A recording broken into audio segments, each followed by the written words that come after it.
Hey guys, Jordan from Condo here. Today I wanted to talk about the fact that the average price of a one-bedroom condo in Toronto has gone from $588,000 this time last year to $710,000 today, which represents roughly a 20% price increase year over year. And what's more interesting to me is if you look back further to pre-COVID, we're still up massively in terms of price on a one-bedroom or a two-bedroom condos in general. I also want to talk a little bit about the recent rate hike announcement, and I want to talk about the location premium. So right now I am seeing some condos in Scarborough, in Square One, sell for downtown Toronto prices or higher.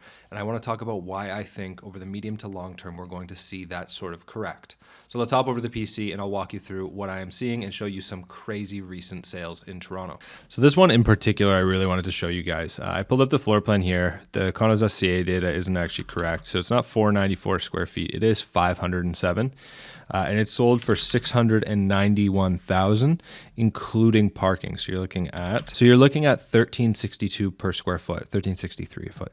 What's interesting about this to me is it's a nice condo building. It's built by Tridel. It's a great building, but just the location to pay $1,400 a foot. So you are borderline. You're borderline Shepherd and Victoria Park. So you're technically North York, but just on the border of Scarborough. And you're paying $1,400 a square foot. What's really interesting about this to me is for the same price, you can get, Entertainment District, you can get CO8, Moss Park area, probably even in a 5 or 10-year-old building, a unit with parking as well for the exact same price as this. Now, obviously, this unit for sure sold to an end user, somebody who needs to be in the area for whatever reason, whether that be work, it's near their parents, whatever the case is. This is obviously, to me anyways, an end user purchase just because as an investor, if you're looking at, okay, I can buy Entertainment District at $1,300 a foot, or I can buy, Shepherd and Victoria Park at $1,400 a foot, the Shepherd and Victoria option doesn't really make any sense compared to downtown, obviously. And I've showed this listing before as well, but this is another 1,400 square foot unit that's not downtown. So this is actually all the way out in Square One. I'll pull up the map here, but you guys know where Square One is, out in Mississauga. This is a relatively recently completed building by Amacon. This is a one bed and den with parking that sold for $1,400 a square foot out in Mississauga. Again, when I see listings like this sell out in Mississauga or Scarborough for $1,400 a foot, I'm left with the question, why in the world would you pay downtown prices or more than downtown prices to live way out in the middle of nowhere? Obviously, Shepherd and Victoria Park's not the middle of nowhere, but it just reminds me that just 2 years ago, I was selling Pinnacle East, which is just a little bit further east on Shepherd, for in the mid 700s a foot with parking and locker included. So first of all, congratulations to any of our buyers who took us up on that opportunity because they're already well into the money. But also, it just doesn't make a whole lot of sense to me that there seems to be no location premium. And this obviously extends to the resale detached market as well, when you're seeing, cookie cutter homes on 50-foot lots in Waterdown sell for $2 million and, relatively small townhomes in Barrie sell north of $900,000. To me, over time, I think we'll naturally see location premium return to the market. And this leads me to my next point. I think we are seeing, and if you follow any of us on Twitter, any of us realtors on Twitter, you'll notice that a lot of us are saying that we're seeing a little bit of a market shift. And here's what I mean by that. Here is a tweet from my buddy Daniel Foch, who says, there are now 270 price change listings in York region.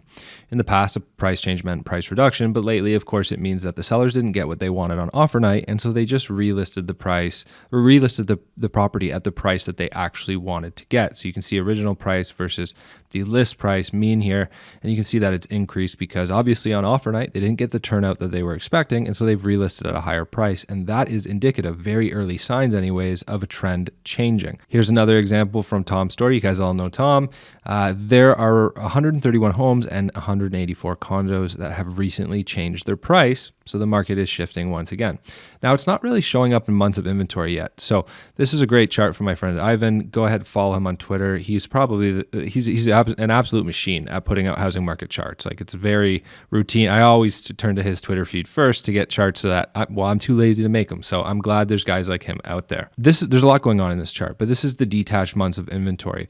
And the green line is for 2022. You'll notice that with the exception of 2017, we are at the lowest point in resale market inventory in the detached market in Toronto that we have been for a long time. So we're still an extreme seller's market. Seller's market is any territory south of 3 months of inventory. And you can tell with a few exceptions over the past 5 or 6 years, we've remained in a seller's market for some time. Now, when you look at condos, the picture gets even clearer to me anyways.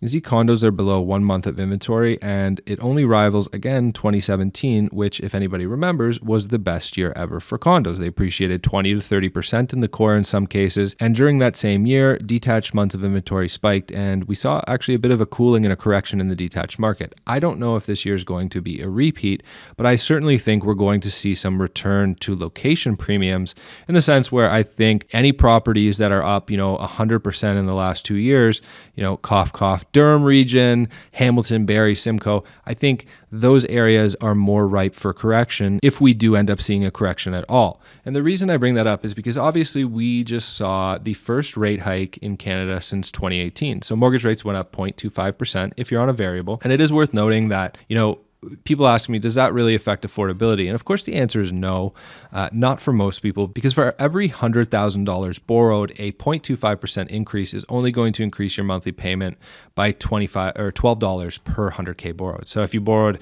$1 million mortgage and rates go up 0.25% and you're on a unlocked variable rate, then your monthly payment's going to go up $120. And it is worth noting that roughly, I believe 40 or 50% of variables are locked, meaning that their monthly payment won't actually change at all. It's just going to change their amortization. So they're now going to pay less towards principal and a little bit more towards interest. But of course, this leads to the next point, which is that it doesn't necessarily have to actually affect net affordability to change the marketplace. Realistically, sentiment is just as powerful. And so if this 0.25% rate hike took people by surprise, and I don't know why it would, because I think most of us were expecting they would hike rates, at least this announcement. And of course, it'll also be interesting to see how many more rate hikes we see by the end of the year.